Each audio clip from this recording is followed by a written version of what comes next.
Hey, everybody. Welcome to the Going Somewhere podcast. If you're new to the podcast, I just want to welcome you. My name is Steven. I'm the host of this podcast. And really what this podcast is all about is it's designed for young adults who find themselves in that ambiguous adventure of young adulthood where there's so many changes, there's ups and there's downs, there's new jobs and marriage and having kids, but there's also breakup, moves, losing jobs. There's moving across the country to a place that you know nobody, and those challenges are real. But this is what I've realized is that we're all going somewhere, but we don't have to go there alone.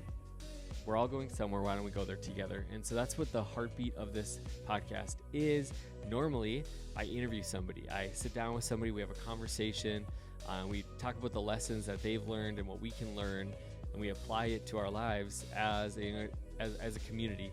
But today's going to be a little bit different. Today we're going to be talking about one of the practices, one of the rhythms that's made the greatest impact on my life. Since 2016, this is something I've done every single year, and I believe it's one of the most important things that I do each and every year. We're going to be talking about year-end reflection. We're going to talk about the practice of just journaling through a year and going, okay, what did I learn? What did I face? What challenges did I overcome? Who are the people that have made an impact on my life? And we're going to be kind of talking about that in three buckets. We're going to look back, just taking inventory.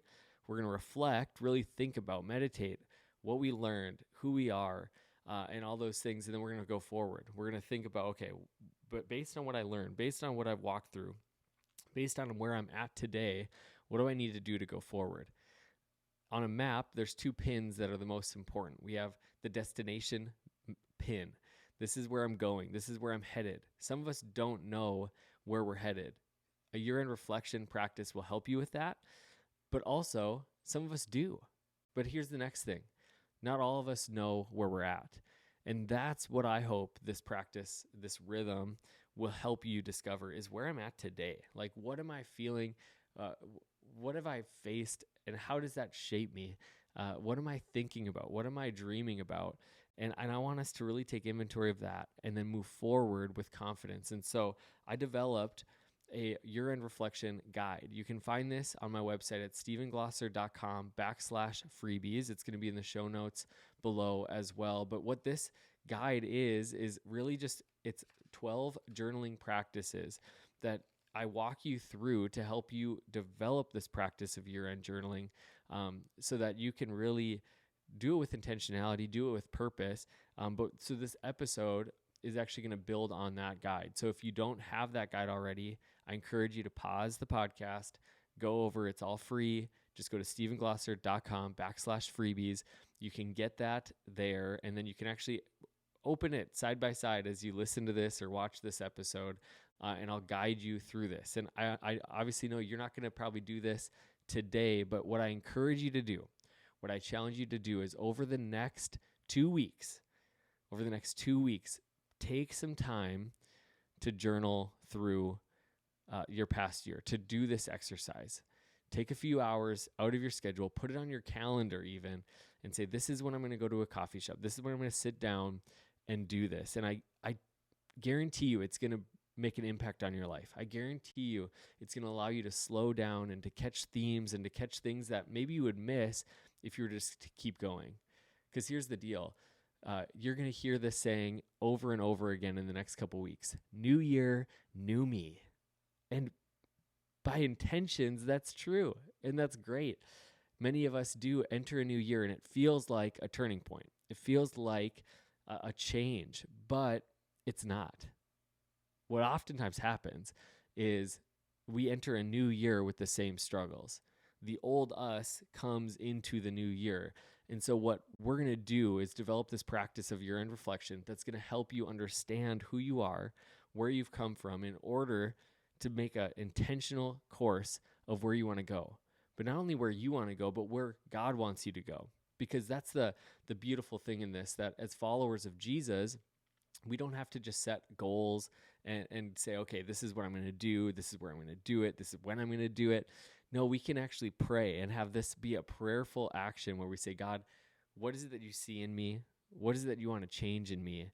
Where is it that you want to take me? What's your will for my life? And so that's how we're going to go about this today. here's a little bit of the history for me. It was actually 2016 where Taylor and I had the opportunity to house sit for her aunt and uncle. They lived about 30 minutes out of town, and they were going to be gone. They had a cat named Booger, but that's it. And so we were just going to be at their house hanging out. We had at that point lived in a townhome, but this was just kind of an opportunity. We're going to get off the grid a little bit. We're going to be in this big house. It was going to be a really special time. And Taylor worked during some of the days. And so one of the mornings, I decided to open a new journal. And in this new journal, I just started to write. I just started to write about the year prior. I started to write about how I felt. I started to write about dreams that I had. And what was supposed to be just kind of a morning of like, all right, I'm going to start my morning just journaling. That was something that wasn't new. I've got a box of journals because this has been an important practice for me for years. But I just took this one and I said, okay, I'm going to reflect on this past year for a few minutes, for a few hours. And it became the whole day. And that's not the expectation for you. But what happened was I became more aware of what God was doing. I became more aware of what His Holy Spirit had been speaking to me. I became more aware of the lessons that I was learning and the challenges that I was facing and how those things were impacting me. And so just to maybe humor you a little bit, I'm going to read the first paragraph. I'm going to read a couple things from this journal. It says, 2016 was a full year. I'm so thankful for many of the opportunities I was given and the memories I made. 2016 was a year I dedicated to live my life with authenticity. I feel as if I did that. I gave myself fully to the things I did. I did my best to keep it simple. In doing so, I realized that there were areas in my heart that continued to need God's touch. I wrote pages and pages. I also wrote this. I discovered that I really need to slow down. I've been missing some of the best moments of life because there's always somewhere to be and something to do. What sticks out to me about that one is that in 2016, I started to write about slowing down. I started to write about my desire and just my awareness that like life was moving fast, that I was busy, that our pace of life was a little out of control. Well, in 2020, when the world shut down with COVID, I really kind of declared that the year of slowing down. But what was fascinating to me was that God had already been bringing me on this journey. He had already been preparing my heart, giving me this yearning to slow down, to recognize His hand in my life, in everyday moments, and to really catch Him as often as I could. And so I love being able to look back at this. And that's what you're going to develop. You're going to develop the ability to look back on your life with intentionality. You're going to be able to develop the ability to say, okay, I've recorded some things that now I can read every year. I can read 10 years from now and say, okay, what was God speaking to me? And what I love to see is how things that I wrote then are the reality now. Dreams that I journaled about then are things that I'm doing now. At that point, one of my goals for that year was to read 15 books. Well, reading has become one of the keystone habits in my life. And this year alone, I read 37 books. And that's not to brag or anything like that. It's because I developed a desire, I set a goal, and then I grew that. It was something that was like, hey, this is great, this is fun, but it's become something that's allowed me to learn. It's allowed me to process things and look around the world and be curious about things, and that's a big part of who I am now. And so I love that I can look back on these things. So we're going to develop how to make one of these, but here's the cool thing is that you don't have to make the same mistakes that I did. You don't have to just open a journal and just start writing. Like, that's why I created the guide. That's why I created just some practices that I've worked. There's some things that I did back then that I don't do anymore. And so I want to give you some of the best things that I've done, and we're going to build on those today. So before we dive into some of the content, we're going to walk through each of the practices. First, we're going to talk about what we need for this exercise. First is a virtual or a physical journal. I'm a big physical journal guy. Like I said, I have a box of journals. I periodically will look through them. I will read through them and just see the prayers that I was praying, the hopes and the dreams that I had, the disappointments that I was walking through. And it's a way for me to see God's faithfulness. But there's a part of just writing it and putting pen to paper that is, I don't know if it's therapeutic or if it's just a way that I've prayed for years that's really allowed me to kind of process, to take the time to slow down. I can type faster than I can write. And if you're trying to just be productive, this might not be for you. But for me, I wasn't trying to be productive. I was trying to be thoughtful. I was trying to actually slow down enough to catch the themes and to catch the trends and to allow my heart to kind of pour out onto paper. But there's also benefits to doing this virtually, that you can easily access it anywhere. It can be on your phone, it can be on your computer. You can do it a little quicker. So whatever works for you, do that. The second tip for you is to find a time and place. Put it on your calendar. Set aside a few hours, and maybe even set aside an hour over the course of a few days. I know some of you are parents like me, and you don't just have the opportunity of like, hey, I'm going to take 6 hours or 4 hours today and just sit at a coffee shop and journal. Maybe it's getting a babysitter. Maybe it's talking about this with your spouse and saying, hey, how about on Saturday you take the morning and you just go and get a coffee shop. I'll take the kids, and then in the afternoon I'll go do it, and we'll switch. Do whatever works, but set time and place. The biggest thing is that don't be distracted. Eliminate as many distractions as you can so that you can really do these exercises and do these practices with intentionality. And so find a time, whether that's early in the morning or in the afternoon while kids are napping, whatever works for you, do it. And then find a place. If your house is distraction free, if you're not going to be tempted to watch TV, if you're not going to be tempted to hang out with your roommates for this chunk of time, go to a coffee shop. Find a place that you can kind of get off the beaten path. That was the beauty of the first time I did it, was we were out in a little country home in the middle of nowhere, near nobody, barely had any cell phone reception at all. And it was the perfect environment for me to do this without any distractions. There was nothing to watch. There was nothing to do on my phone. There was nobody to see. It was just a time to be with the Lord and reflect in this way. The third thing is to come prepared.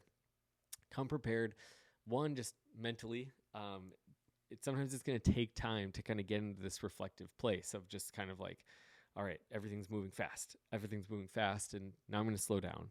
And now I'm going to sit with my thoughts. I'm going to sit with my disappointments. I'm just actually going to get in this place. So come prepared for that. Come prepared for, there's going to be emotion with it. I mean, you're processing emotion. You're processing pain and disappointment and giving it over to God. And so there's going to be times where you are emotional. So come prepared for that, but also just practically, one of the things that I found myself doing these first few years that I did this was I would open up the photo app on my phone and I was scrolling through the year. What happened this year? Because sometimes you forget. Or I was looking at my calendar, or I was looking at my Instagram feed of just like, okay, what was I posting about this year? Because that made me realize like, oh, this was that birthday party, or this was that game that we went to, or this was that trip that my family took. And so that's the way that you can come prepared practically, is just having, your photos out, or having kind of taken some time to look through your calendar. What happened this year practically? But also if you have journals, this is a great time to bring those, to look through them. So if you had a journal this year, just look through it. What were you writing about? What prayers were you praying? What were you feeling throughout the year? It might take time, but that's the point, that you need time to do this. It takes time to reflect, but you can't afford not to do it. And so the fourth practical thing is to keep it real. Be honest. I think sometimes, even when we journal, even when we do something that is private, we have this temptation of like sugarcoating it. And so if you struggle with the sin this year, don't shy away from writing it out, because confessing that to God in this way allows some freedom to come into your life. It allows, it's like emptying yourself of that thing and giving it over to God. And sometimes that act of writing it and seeing it actually helps it sink in. It maybe causes pain that is good pain. It causes conviction that the Holy Spirit wants to change you. So don't shy away from being real and honest. Obviously, if you don't want anybody else to read this, keep it in a safe place. Put a lock on it. I remember that was the trendy thing, like in middle school, that you could buy like diaries and journals and it had locks on it so your parents couldn't read it or whatever. Do it. Whatever you need to do to give you that peace of mind, to just journal it out, to write it out.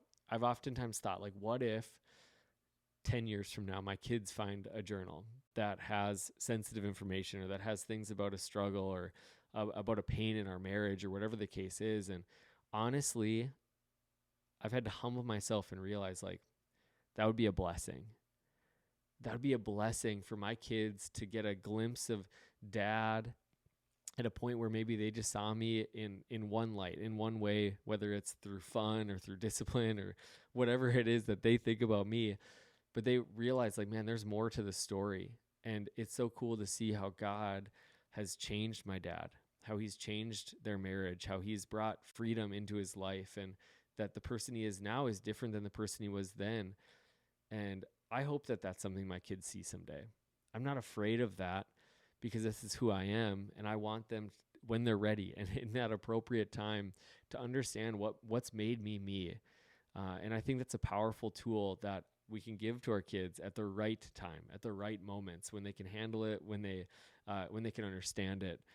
So don't be afraid of being real and honest. There's only benefits that come from it. Let me tell you about Rhythm Conference. Rhythm Conference is a 2-day gathering right here in Fargo, North Dakota at Northview Church that is for young adults. It is a 2-day gathering where we're going to get away from our busy life and just take some time to be with others, to build some community, but also to press into the presence of God. We've got a couple guest speakers that are going to be joining us, including Jordan Smucker from Ethos Church in Ohio. Jordan was here last year for our first ever Rhythm Conference, and he's coming back. He's going to be one of our main speakers. We're going to have breakout sessions, after parties. It's going to be a lot of fun, and I highly encourage you to get your tickets at rhythmconf.com. The conference is February 9th and 10th. It's only $35 if you buy your tickets before December 31st. Otherwise, it goes up to $50. So get your tickets while they're hot at rhythmconf.com. Back to today's episode. Let's get in. Now you're ready. We're going to dive in here. We're going to go through the 3 parts: look back, reflect, and go forward. I've got the guide right here. I'm actually going to open it to the look back section right now. It says, before moving forward, it is important to look back. It is important to see where you came from and recognize themes and patterns. Taking time to look back will help you move forward with greater clarity. The following journaling practices are designed to help you recount memories, experiences, impactful relationships, and challenges you faced along the way. Label the top of your journal with the following journaling prompts and begin. Okay, so now you're ready to go. Looking back has benefits. It allows us to just pause and kind of look in the rearview mirror. When you're driving forward, you don't look in the rearview mirror. That's how you crash. But there's turns that you make. There's lane switches that you make where you have to look over your shoulder. You have to look in that rearview mirror to see what's behind you. And that's what this practice is it's seeing what's behind you. Those things don't define you. They don't hold you captive. They don't hold you hostage. They're not shackles that are going to keep you in your past. But we have to look at our past to move forward to our future. That the things that we've experienced in the past, if we don't process them, they're going to come with us into the future. Those struggles, those challenges, those hardships, that they have their rightful place. And that's in the past. But we're going to learn from them and move forward. So here's 4 practices for looking back. The first is called year-in review. Year-in review is simply a practice of just saying what happened in 2023. What happened this past year? For me, this is just kind of, hey, this is where I just kind of process it all. I'm not trying to categorize things. I'm not trying to, put things in good columns and bad columns. I'm just really saying, okay, what's the first things that comes to mind when I think about this past year? When I think about from January through each month, what memories are sparked, what moments are sparked, what kind of describes and defines this year? A few prompt questions that you can ask yourself for this is, what happened this year? What changed this past year? How would I describe this year overall? And what specific words would I use to describe this past year or what I'm feeling about this past year? In my example in 2016, one of those words was authenticity. That word has become one of the most important to me because I want to be real. I want to be raw. I want the people that I meet in public to get the real me, and I want my family to get the real me. One of the things that Mark Batterson said that really resonated to me was, hey, be the hero of your home. Let the people that are closest to you get the best version of you. That so often you can, especially in ministry, which I am, there's these opportunities where I'm on stage or I'm meeting people in church on a Sunday and I'm smiling and I'm happy and I'm greeting them with an authentic love, but I'm just greeting them and I'm putting on my best self for that 2 hours. And then if I get home and I'm cranky and I'm grumpy and my kids don't want to be around me, they don't get that same me that they see on Sundays. Or one of my fears is that someday at my funeral, there's going to be people that stand up and say all these nice things, and my kids are going to go, wait, are they talking about dad? Like, are they talking about the same guy? Like, that is devastating to me. And I think that's the story for many people. And so doing this year in review exercise allows me to understand that. But that word authenticity was what I discovered that year, what I really kind of honed in on that year. So what words stick out to you? That's year in review. The second exercise is highlights. Highlights. What were the best things that happened in this past year? This is where having that Instagram account is great, because you can go back and, I like to sometimes post things that aren't the sugar-coated, the best of the best moments. Like, this is the everyday, ordinary life that we live, because social media can be a comparison trap. But what I do love to do is look back at those highlights. Like, what are those peak moments that I posted about? Because I want to take time to reflect on those things, to think about the good, to think about all the great things that happened, the achievements that I made, the goals that I met, whatever the case is, the milestones in relationships. Here's some questions that you can ask. What were the best parts of this year? What are the greatest memories I have of this year? What were my greatest accomplishments? What moments and memories do I want to remember 10 years from now? These questions will help you think about the highlights from this year. I was looking at my 2016 journal, and the first highlight was Kevin. That was the year we got our dog, and we've had him for almost 8 years now, which is kind of insane. But it was so cool to look back, and let's be honest, now we have 3 young kids, and there's always food around. There's food on the edge of counters. There's food on the table, and he's constantly getting into it. And honestly, there's moments where we're like, Kevin. But looking back at this journal actually gave me appreciation and love for him, because I'm like, man, what a blessing. He was an answer to prayer. He was something that and I don't want to like over spiritualize getting a dog, but we were talking about getting a dog for a long time, and got to open the door. Our friend wanted to rehome Kevin, and we were ready to take him in. We were excited to take him in. And so to see the answered prayer, the excitement makes me want to go, okay, hey, he's a blessing, and he's changed our family. He's given us so many great moments and memories. And so thinking about that highlight of that year is fun to look back on now. What are those highlights for this year?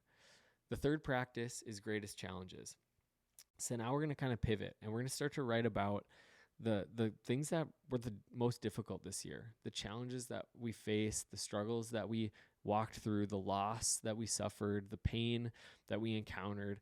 And we're going to really just take time to think about what were the greatest challenges this year.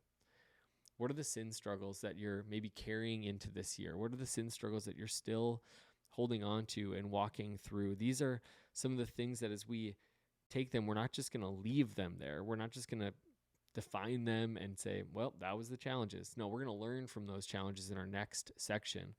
But what were those challenges? In order to overcome it, you have to face it. Like, in order to get past it, you have to recognize it and call it for what it is. For me in 2016, one of the things that the greatest challenges that I faced was my grandma died. And my grandma was getting older, and she had a lot of health concerns, but she was like one of my best friends, and I had so many memories. And so actually taking the time, that first time I ever did this, to just really think about the impact she made on my life, the pain that I felt because she was gone, the fact that I missed her, the fact that those moments that I had with her, I'll never get those again. Like, I needed to create the space to write about that, to think about that, and to allow God to heal in that. But we have to reflect. We have to pause. We have to look back and recognize those. So what are some of those challenges from this year? What were some challenges that you faced, whether in work, with your family, in relationships, in health, in your finances? What setbacks did you encounter? What are some of the sin struggles that commonly tripped you up this year? Think about those things. Write those out. Take that time to do that. And then the next practice is this, is our people of the year. Our people of the year. This is one of my favorites because I think sometimes we can think about the things we did, the places we went, the moments and the memories that we have, but we don't always think about the relationships that define us. We really are a compilation of the 3 to 5 people that we're closest to, that those people have a great impact on our life. And at times that's a negative thing. And that might be part of this exercise, that you actually think of the not so top 10 people of your life. And you think about, okay, who's had a negative impact on my life? What relationships do I need to change, walk away from, alter in some way in order for me to be healthy and grow in the new year? But there's other relationships that you're going to highlight, and you're going to say, hey, this is one that I want to cling to. This is a person I want to spend more time with. They've made an impact on my life, and I want to spend more time with them. And so take the time, 3 to 5 people that made an impact on your life. Maybe it's somebody that surprises you.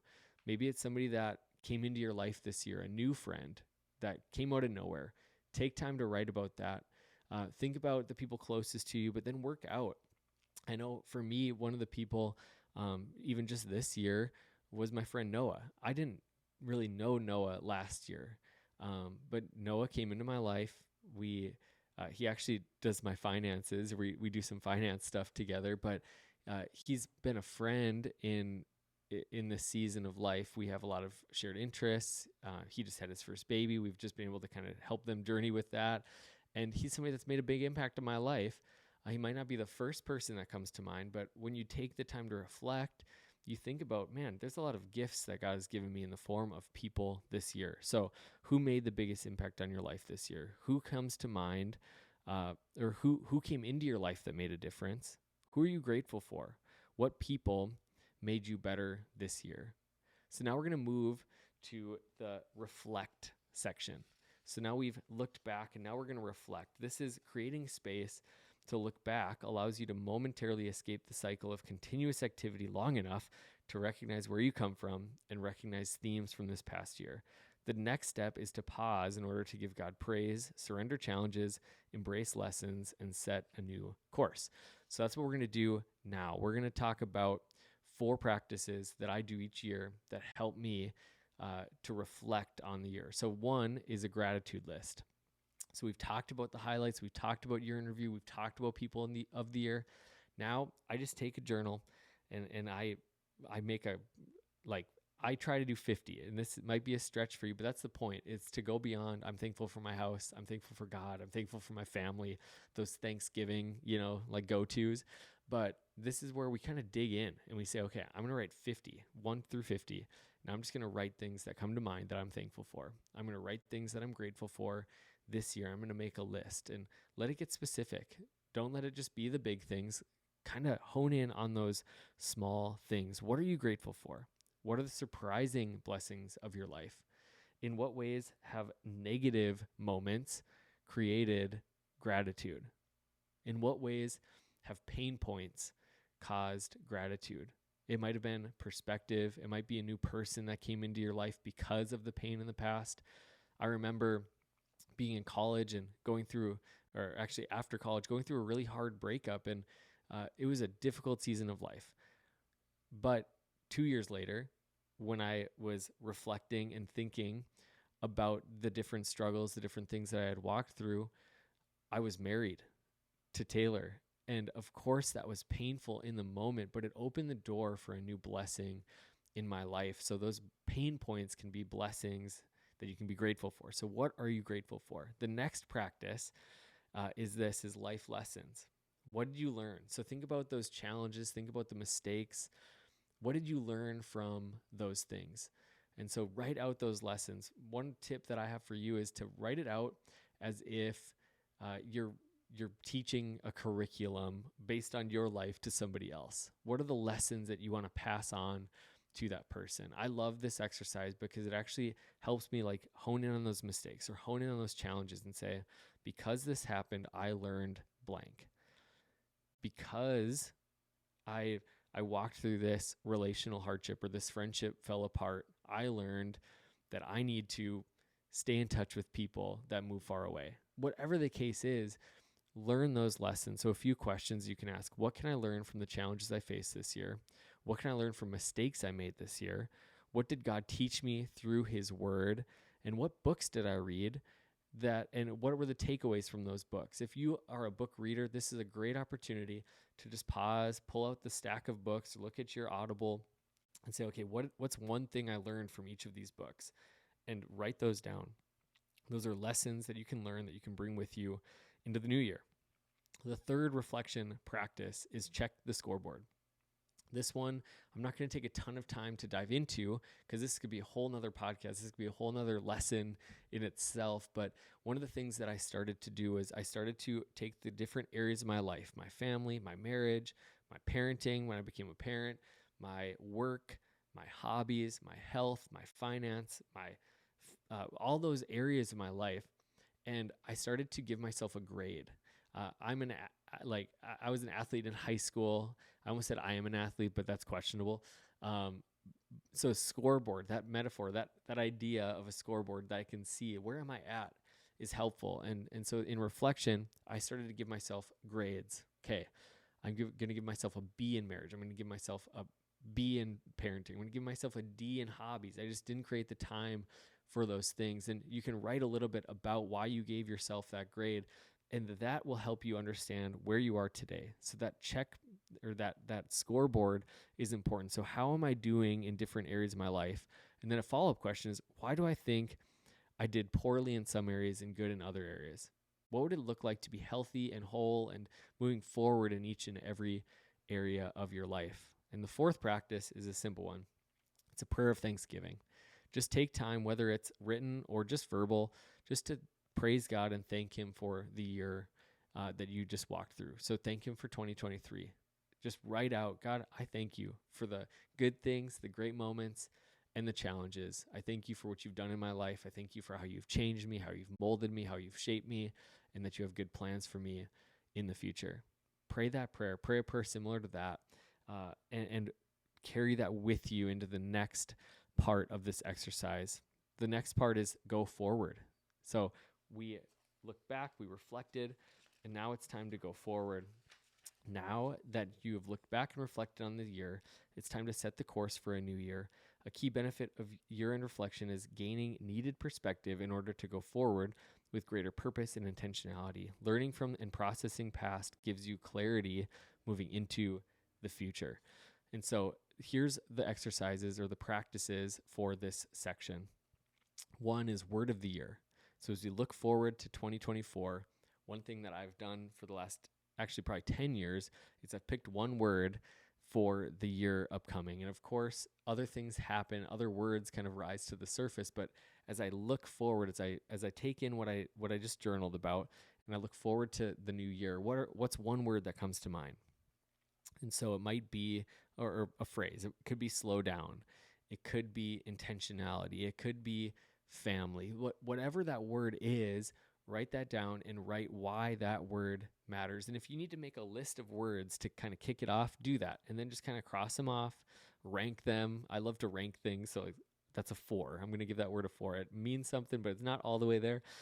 So write those words. Here's a couple things that you can kind of jumpstart that. What is one word that will encompass who you hope to be this year? What is one word that will encompass what you hope to achieve this year? And then fill in the blank. 2024 will be a year of blank. 2024 will be a year of blank. What is the first thought that came to your mind? Is it hope? Is it restoration? Is it healing? Whatever that word is, write it out and write about it. The next practice in this section is dreams, goals, and habits. This one is pretty self-explanatory, but what are you dreaming about for this next year? What goals are you going to set? What habits are you hoping to form? What habits are you hoping to break?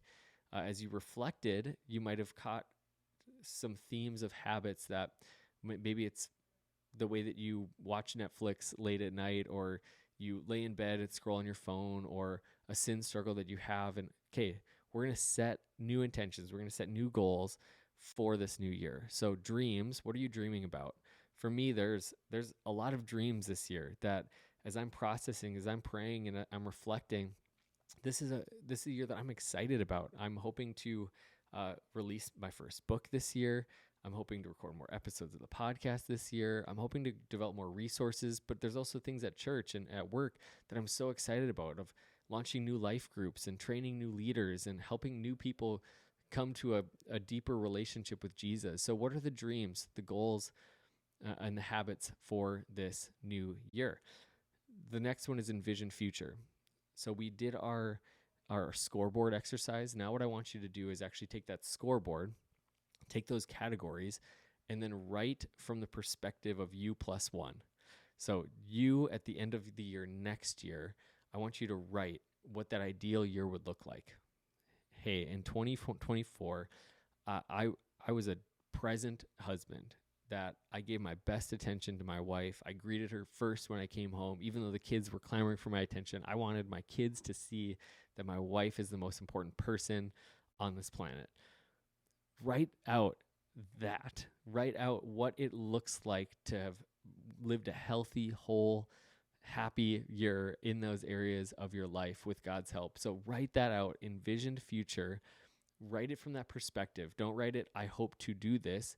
Right? This is who I am. This is what it looks like when I set the intentions, I prayerfully move forward, and I ask God to help me. So write the envisioned future, and then finally pray for a new year.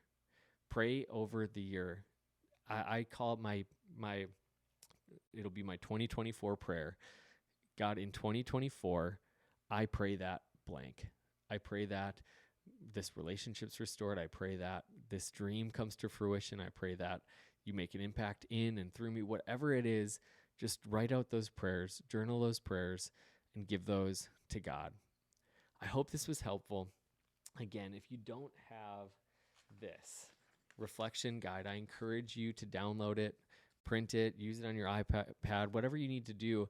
But it's at stevenglosser.com/freebies, and you can go through that. It's a checklist that as you go through those exercises, you can check it off.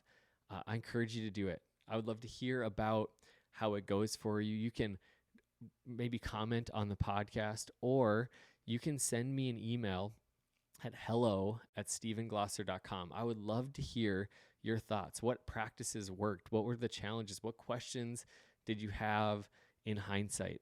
I encourage you to just take that time to do those exercises, but I would love to hear how it goes for you. How did it impact you? How did it make a difference in your life? So you can find me on Instagram at Steven Glosser, or obviously the podcast, goingsomewhere.podcast. We are so grateful for you. I hope that you have the best year, and I hope this exercise is helpful for you. I hope that taking this time and carving out this time and making this space will really help you grow and really help you recognize who God's called you to be, who God's made you, and help you take the next steps that you need to take in order to walk in all that God has for you this year. So I hope this is helpful to you.